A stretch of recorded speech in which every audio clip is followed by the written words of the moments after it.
Someone asked, why are 30-year-olds so obsessed with not looking their age? What is wrong with looking 30? Why are y'all so obsessed with looking 20? And we are asking the questions, but we are really not ready for the answers. Let's talk about it. Y'all already know what time it is. I got the black V-neck on.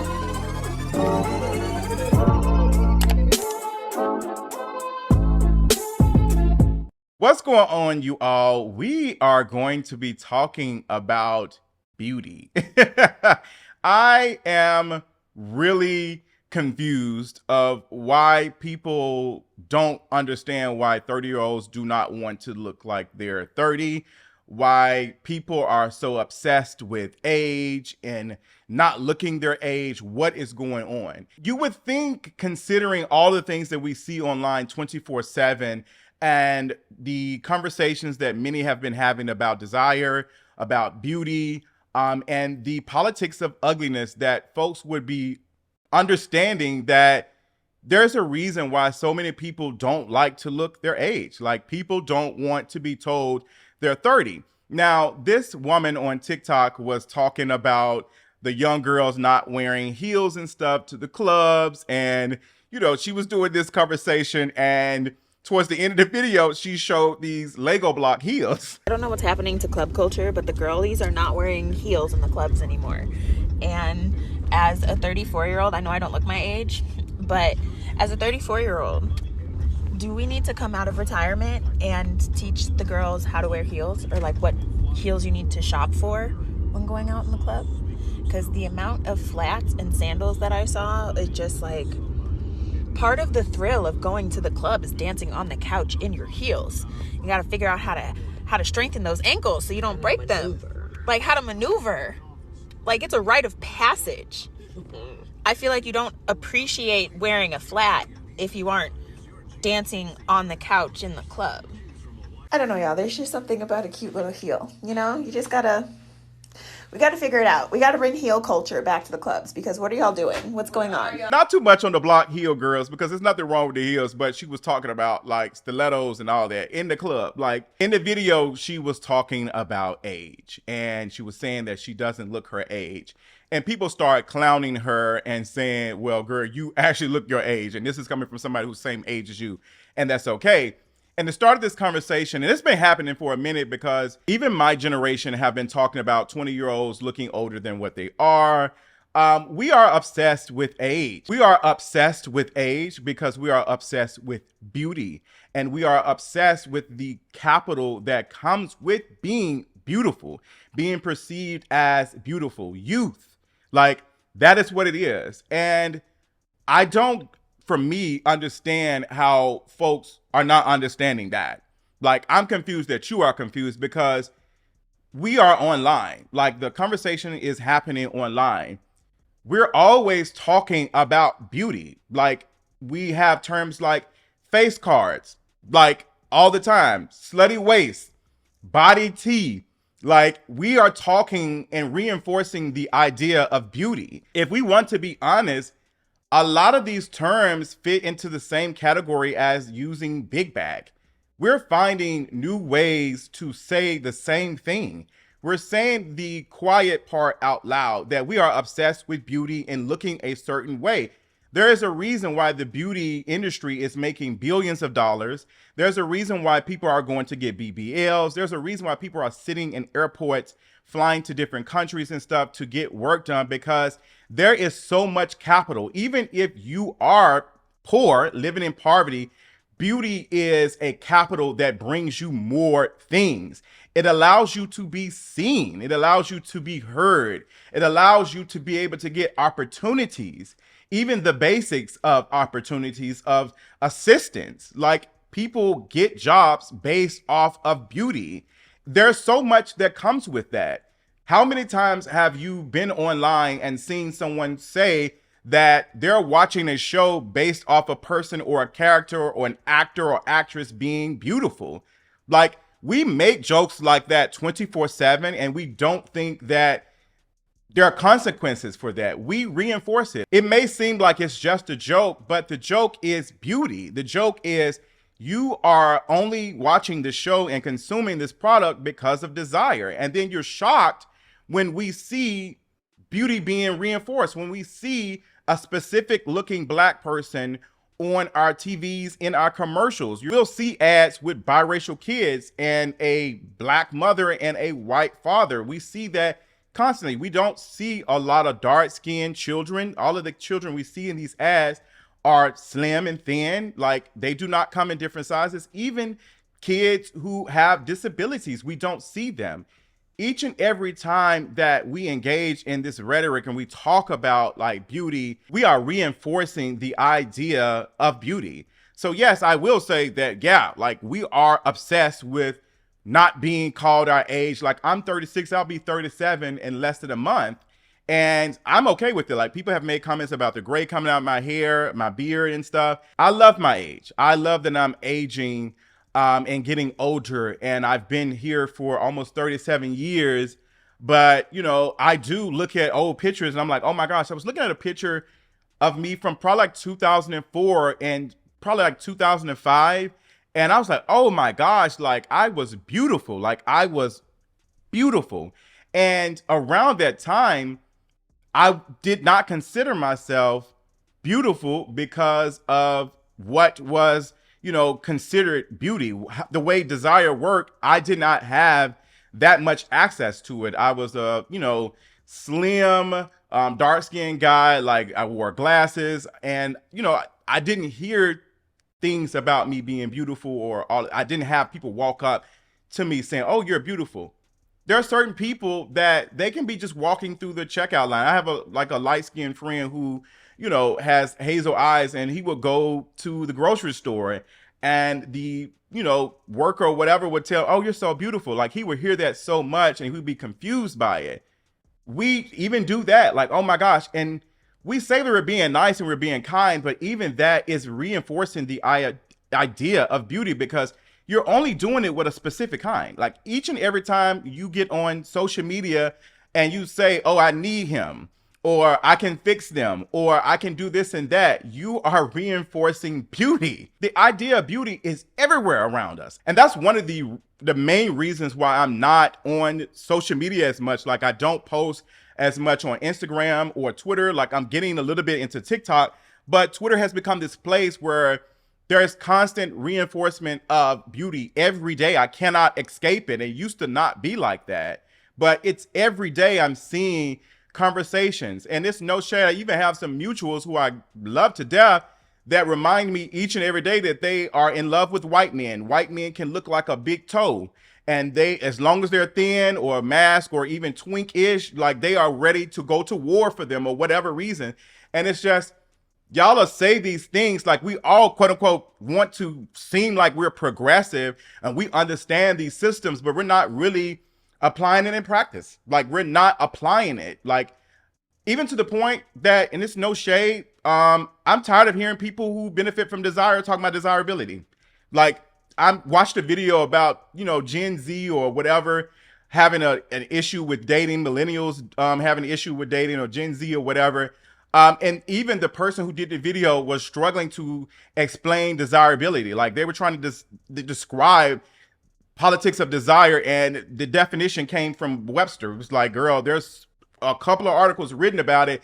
If you're talking about a specific subject, you might want to do some more work than other, like putting up a definition on, you know, on Google. And it's, you know, nothing wrong with that. And I'm not saying that the person is wrong, but we need to be having these real conversations. Desire is more than just someone being light-skinned and someone being thin. It has real world implications. People are denied housing and resources. When we look at our streets downtown and we look at the people who are unhoused, a lot of those folks are dark-skinned people, people with disabilities, people with mental disabilities and things.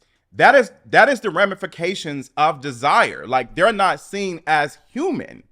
They're not seen. So we can't just be sitting here thinking that desire is just something that is in the bedroom.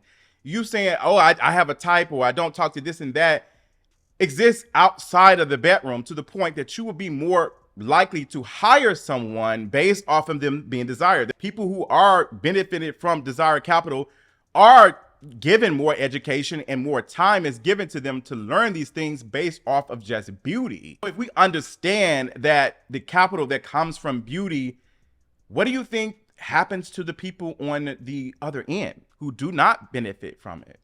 They're the ones who are experiencing all types of violence in different type of ways, like sexual violence. Many of the people who have disabilities and things can name them being taken advantage of. And people will say like, oh, well, why would someone do that? Like, because you don't find them desirable. So with that being said, the idea of that means that nobody would be interested in them. So why would someone do that? Like, somebody's not doing that. And it's real. Like, people are experiencing harm in different forms. Like, we remember some years ago when that woman came out and said she accused Usher of some things, and people automatically, instead of just listening to her, what she had to say and like seeing the information come out, people say, oh, there's no way Usher would do that. Like, Usher has so many women. Why would he do that? The idea that Usher would not be attracted to her, like, Usher hasn't said it, but we understand how desire works, that there's no way, because you don't find it. Like, we understand the system of beauty. We understand the hierarchies of that. So we understand that Usher would not be interested in this fat woman because she's fat, because we realize that is ugliness. When in actuality, we should be, any person that is accusing somebody of something like that, we should be hearing them. We should be listening and letting the information come out. But the biases jump out. And it's made me honestly think about our justice system on another level, because I was watching the Tell Me You Love Me documentary on Netflix, and I'm doing a Patreon video about that after someone asked me about it. And even listening to that, like, the biases of folks jumping out of what they see as desirable. Like, humans cannot be impartial. Like, they cannot be impartial.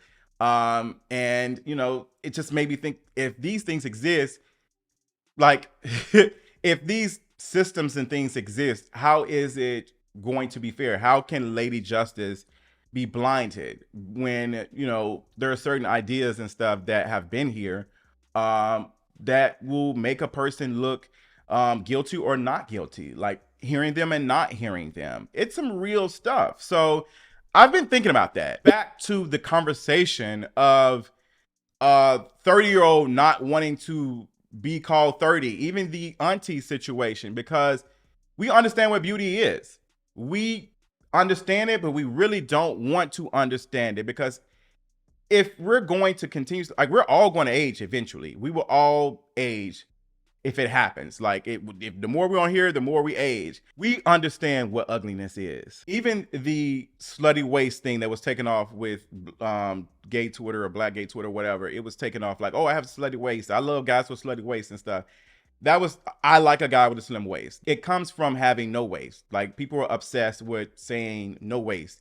People are obsessed with gym. Like, they are obsessed with the gym because of the capital that comes with being desirable. That's why, you see a lot of folks posting pictures of them in the gym working out. Like, just the very idea of being in the gym is, even if you are fat, even if you're not having a gym body, you're being praised for that because you ultimately are trying to get there. So that's all that matters.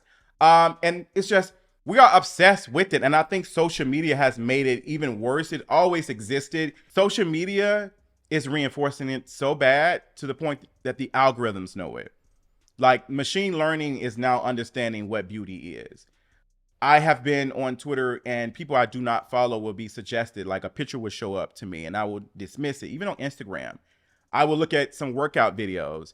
All I gotta do is like one, and now I'm being bombarded with like thin folks, gym body folks, like masculine men, like just post, and I have to go dismiss that. I don't want to see that, because I understand that me being reinforced this idea of beauty will corrode my mental space, like my mental health.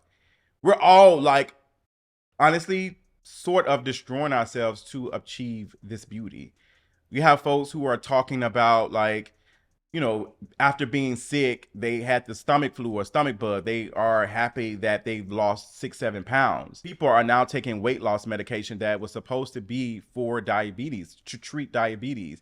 But we talk about, like, and I appreciate one of my favorite mutuals on Twitter who said, okay, if y'all don't like folks who are fat in the gym, y'all don't want them taking Ozempic, what is it that y'all want them to do? Like, what is it? You don't want them in the gym. You don't want them to be on Ozempic. What is it that you want them to do? And the answer to that is that they want them to not exist. Even if you do lose weight and get a gym body or like get thinner, you're still going to be a forever fat. Like, and it's, evident that they exist because look at the conversations about Big Luther versus Little Luther, like the comments about that, even the comments about Jennifer Hudson, like even the comments about Adele, like, well, she doesn't experience as much, but fat Black women who are entertainers get, like, even when they lose weight, they still experience that anti-fatness. Even to the point, what jumps out to me is a Zachary Campbell who has said some questionable things about Megan Thee Stallion in the past, and people are not the biggest fan of him because of his criticisms and stuff on other female artists and stuff. They are relying on anti-fat, anti-Black language to talk about him instead of just focusing on, hey, you said this stuff and we didn't agree with it. Now y'all have to remind Zach that he's undesirable. Like, y'all are talking about his body. Even a mutual who I follow, who I'm going to have a conversation with, has engaged in anti-fat rhetoric to talk about Zachary Campbell. And yes, we can be critical of Zachary Campbell, but we do not have to, bombard them with anti-fat, anti-Black language. It's just like to the point that y'all are harassing him. And it just hurts as a fat person, like watching people be critical of Zachary Campbell, who has been in the gym, been very active, and has lost a lot of weight, still being subjected to anti-fat language, like still being bombarded with that. And I'm a fat person. Like, that's the same things that people say about me. There's a reason why certain folks can be very mean and disgusting online, and this stuff does not stick to them. I saw the other day where a thin light-skinned person was talking about, like, ever since they talked about their battles of depression and things, like, people use that as a way to get at them. They don't talk about them being ugly. They don't talk about them having a big forehead and all the other stuff because they're light-skinned and thin. Like, the hits of calling them ugly don't stick. And y'all will say that, oh, bitch, ugly where? Like, ugly where? Because you understand. But now they're attacking the mental health. Like, it's either mental health or, like, you're poor or all the other stuff. Like, mental health, like, that's ableist. Like, you're talking about their mental health and things, and it's just, y'all be out here talking about you care about mental health. Do you care about it? Like, do you care about it? And I just want better. I actually was not sure about even doing this video at first because it would be looked at as another, oh, you're complaining, you're jealous, and all the other stuff. And it's just like, yeah, I am jealous. I'm jealous that I'm not seen. I'm jealous that I'm not heard. I'm jealous that I am always having to fight, like, these ideas of beauty that we seem to not understand, but we are always reinforcing 24/7.